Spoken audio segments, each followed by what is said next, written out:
I'm a law-abiding citizen. I'm a tax-paying citizen. I'm not on paperwork or parole. I'm not doing anything wrong. Go ahead. Break your window.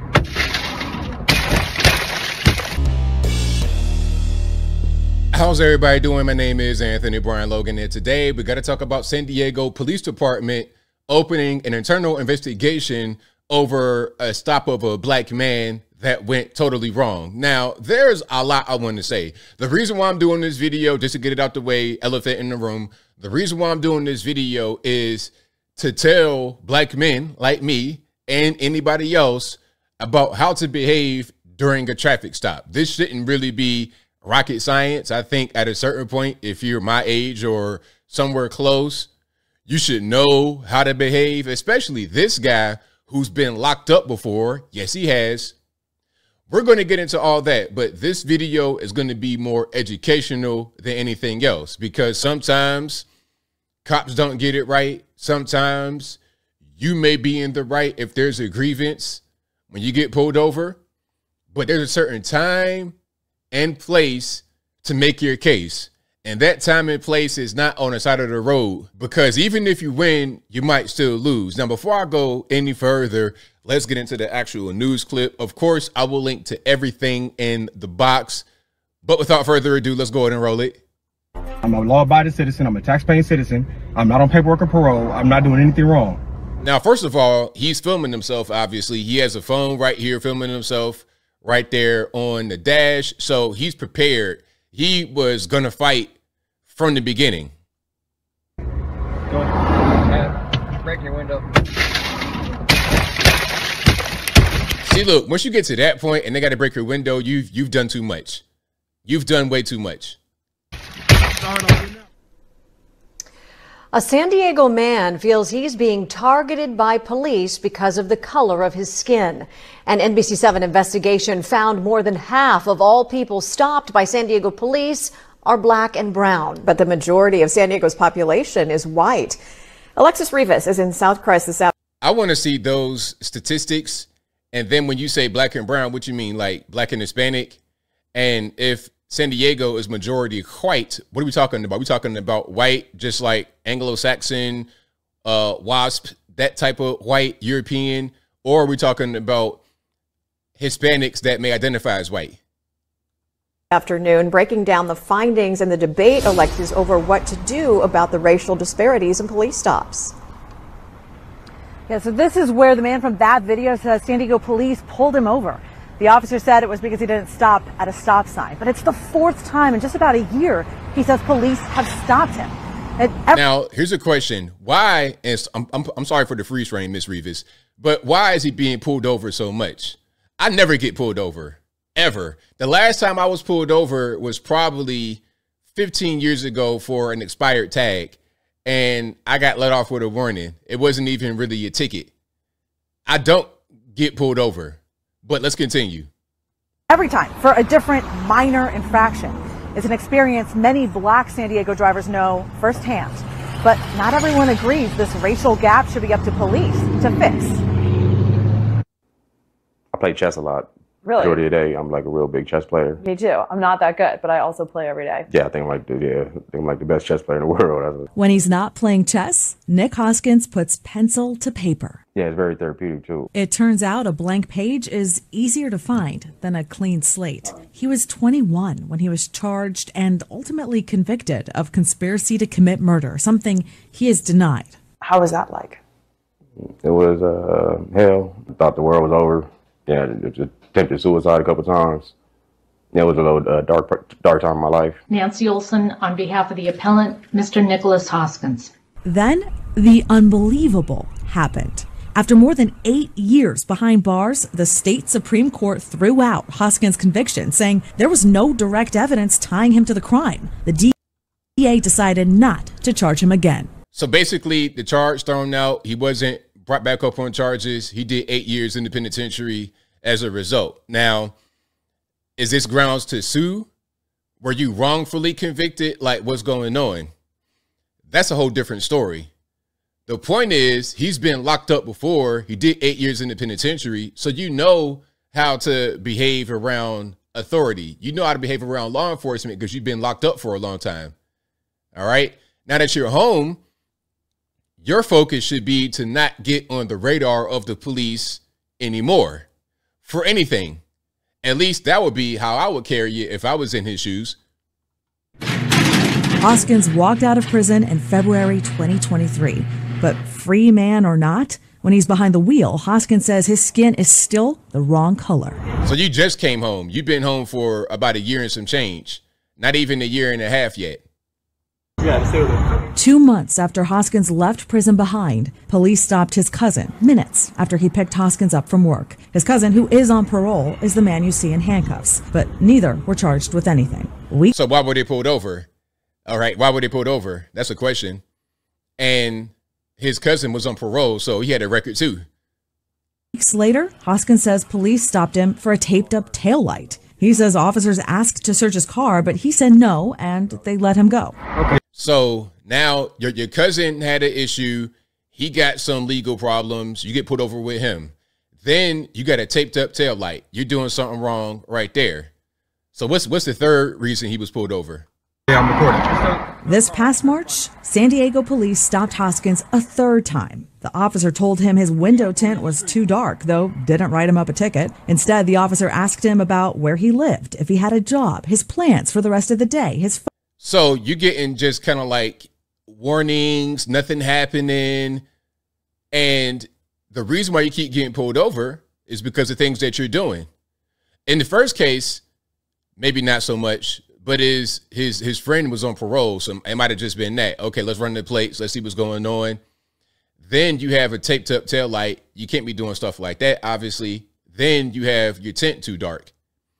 You're doing things, at least in 2 instances, is going to draw the police to you.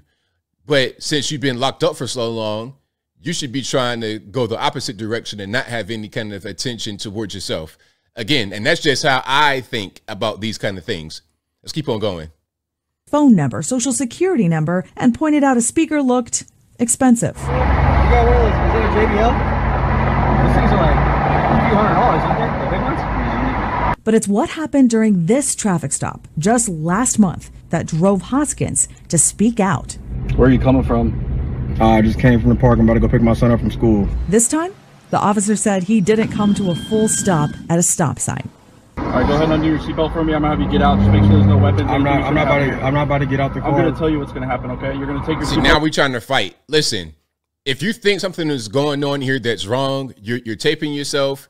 You have record of it. All right, go ahead and comply. And then once you get through this, it might just be a ticket. It might be a warning or whatever. If you feel like your rights are violated, now it's time to go to court and cash out. But you're trying to still fight this guy right here on the side of the road. It can go the wrong way for you. You know, you might be some police brutality, or you might get locked up and might go right back to the penitentiary or right back to jail where you don't want to be, where you just came home from. You see what I'm saying? Now, again, I'm not trying to say that there's no instance of rights being violated ever in these situations, but you handle it a certain kind of way. You don't want to put yourself in a situation where you're about to get right back in trouble. You're going to put your wallet in the center console. You guys can have my ID back and you guys can call your supervisor? No, I'm telling you what's going to happen, okay? I have 15 minutes to go get my son. He's getting dropped off at the bus stop at 4:30. Nicholas, I'm going to open the door. You're going to undo your seatbelt for you, okay? You're an adult. I want you to kind of go with the program here. I don't want to have to do this. What is the probable cause for a search? Doing too much. You're doing entirely too much. Too many questions being asked. At this point, the cop's not really trying to hear you. He's just telling you to get out the car and you're fighting. So now it's going to come down to, all right, who's right, who's wrong in the situation? You're doing too much. Unlock the door for me. What's the probable cause for a search, sir? Nicholas, unlock the car. What is the probable cause for a search? Before a supervisor arrives, the officer decides to search by force. This doesn't need to happen, man. It doesn't need to happen. You guys don't need to search me. I'm about to go pick my son. I'm a law-abiding citizen. I'm a tax-paying citizen. I'm not on paperwork or parole. I'm not doing anything wrong. Go ahead. Break your window. There it is.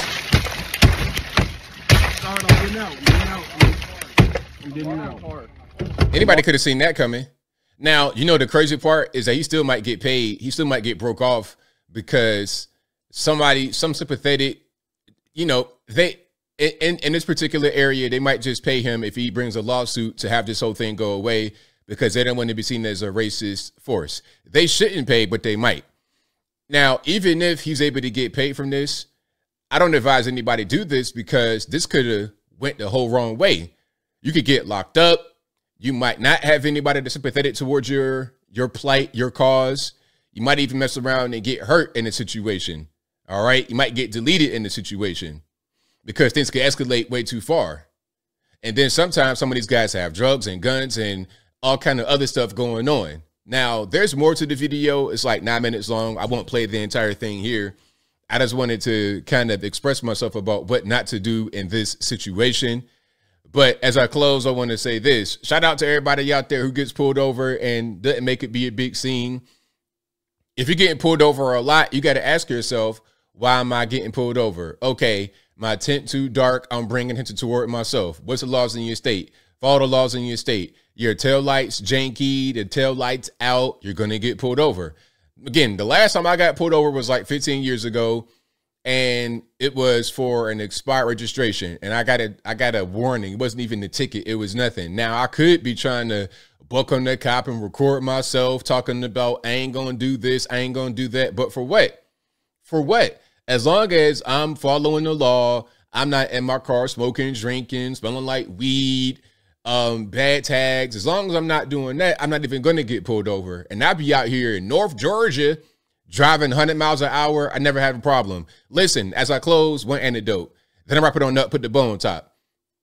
I'm driving literally 100 miles an hour. Look, I'm in the Mustang. I'm trying to get back to the house, coming from Atlanta. It's at night. You know, I'm just going 100 miles an hour in the left lane. I zoomed right past the cop who's on the side of the interstate. Boom. And the cop pulls up right behind me. And I immediately, okay, let's just use our instincts here. Take your foot off the gas. Don't even put it on the brake. You put it on the brake, they're saying, I'm going too fast. Oops, don't pull me over. I got weed in the car. That's what it says to the cops sometimes. Take the foot off the gas and go down to 75, 80, and you get money. That's what I do, and it was never a problem. But the cop just let me know, hey, you're going too fast. That's all that it took. But if I'm not paying any attention to these cues, now I'm finding myself getting pulled over, having an unnecessary conversation. And then if I want to buck on the cop, I might mess around and get myself locked up.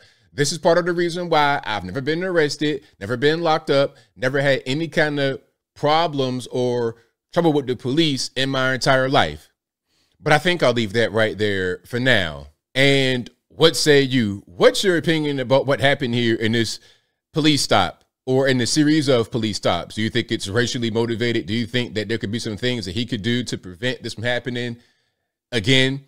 Whatever your thoughts are, let me know in the comments below. You guys know where I'm at. Obviously, you could do some things to prevent from getting pulled over so much. And also, when you do get pulled over, hey, I'm not really trying to say too much.